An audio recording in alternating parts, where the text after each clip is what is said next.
السلام عليكم الحباب، كي دايرين؟ بخير؟ لاباس عليكم؟ كلشي بخير وعلى خير. مرحبا بكم معايا في فيديو جديد بعد هاد الغيبه الطويله. الا شفتونا غبرت عليكم راه لا يصح الا الصحيح، ضروري كاين شي عذر، شي سبب قاهر.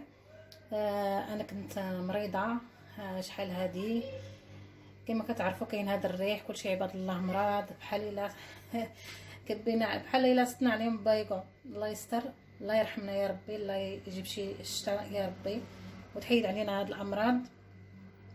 من بعد هاد الغيبه الطويله جبت لكم الوصفه اللي نفعاتني في هاد البرد، اللي افيكاس، زوينه البرد وزوينه حتى الحساسيه. بالنسبه للناس اللي عندهم الحساسيه كتلق ليهم ومزيانه، غادي يبراو عليها ان شاء الله يا ربي.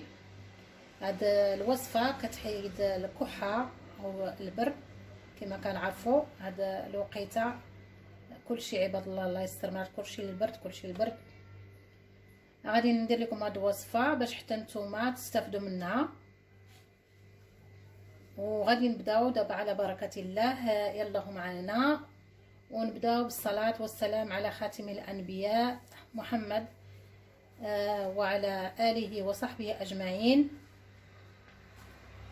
اذا الوصفه ديالنا كنحتاجوا فيها الشريحه كما كتشوفوا. انا جبت هاد الشريحه ديال الشريط كما كنعرفوا هنا في المغرب. هذه هي النوع اللي مزيان، كتبقى مزيانه وما كتكونش مدوده. كنغسلوها ونشفوها.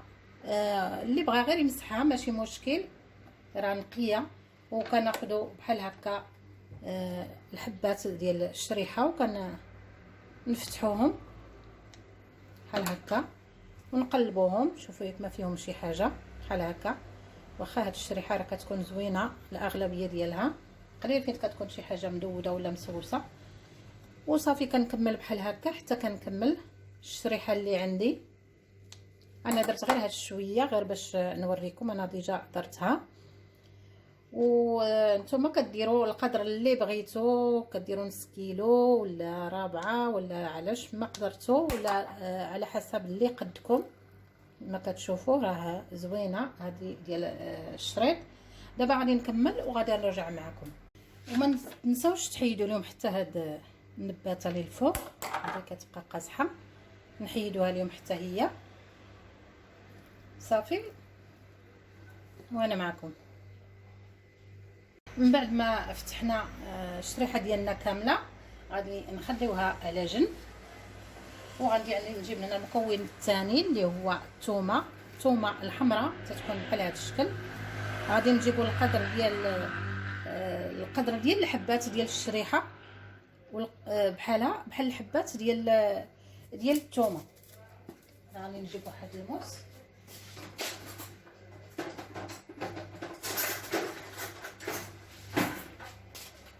دابا غادي نقي الثومه عادي.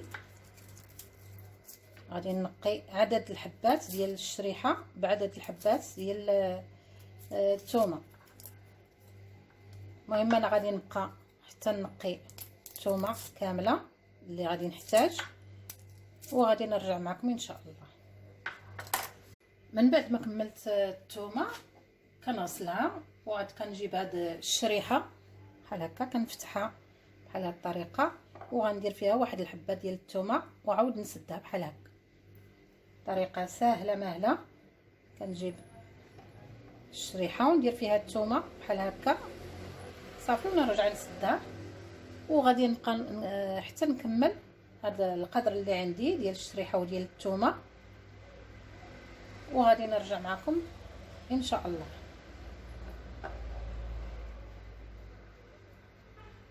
صافي دابا من بعد ما عمرنا الشريحه ديالنا كلها الثومه، غادي نجيب واحد الاناء بحال هذا الشكل، كاسرونه ولا قاميله صغيره ولا اللي كان، وغادي ندير فيها الشريحه اللي عمرت بحال هكا. من بعد كنضيف ليها واحد الكاس كبير بحال هكا، كاس ديال فاش كنشربوا المناضه ولا فاش كنشربوا الماء، كاس كبير ديال الماء. وكنضيف عليه كاس نفس المقدار ديال الماء كنضيفوا عليه ديال زيت الزيتون او زيت العود بحال هكا. كاس ديال الماء كبير مع كاس الماء ديال زيت الزيتون كبير. صافي دابا انا غادي ندير الخليط. هاد الشريحه نديرها فوق العافيه.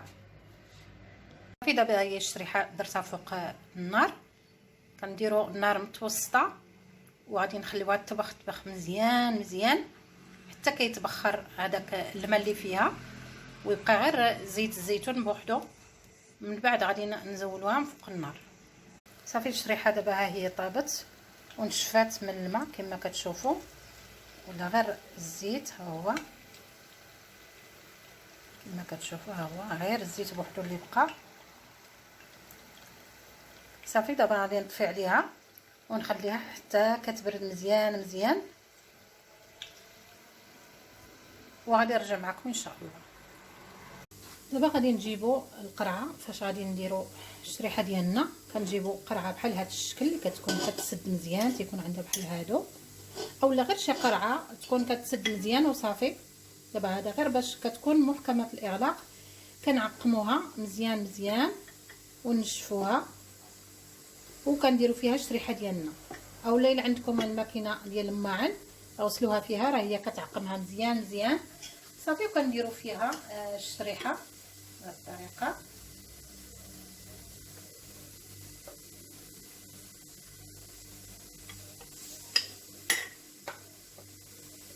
صافي كنستمر بحال هكا حتى كنكمل هاد الشريحه كلها كنديرها في هاد القريعه.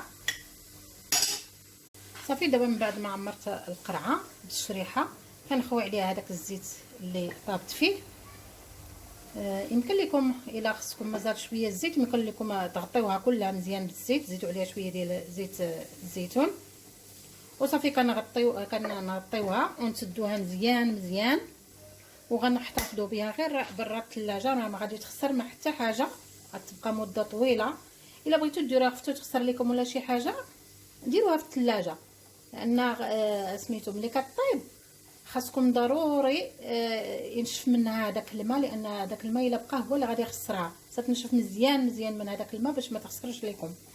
ويمكن لكم كذلك انا درتها هكا صاينه، الا بغيتوا تاكلوها كتهزوا حبه وحده وتاكلوها في العشيه ملي كتبغيو تنعسوا. الا فيكم الكحبه او لا عندكم الحساسيه كتهزوا واحد الحبه في الليل ملي تبغيو تنعسوا تاكلوها وتنعسوا، ما تشربوا عليها لا ما لا والو. راه غادي تبراو عليها تداوموها واحد 3 ايام ولا 4 ايام وغادي تردوا عليها الخضار.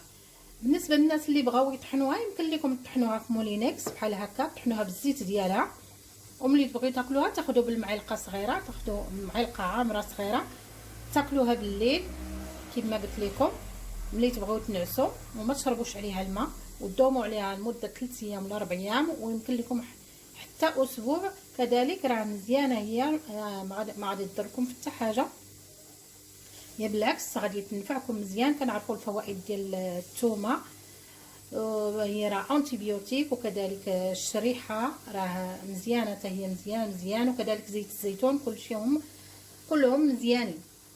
وصافي هاد الوصفه ملي جربتها وعطاتني نتيجه مزيانه قلت علاش لا نشاركها معكم وتستافدوا حتى نتوما. وصافي هذا هو الفيديو ديالنا ديال اليوم. نتلاقاو فيديو جديد ان شاء الله. السلام عليكم.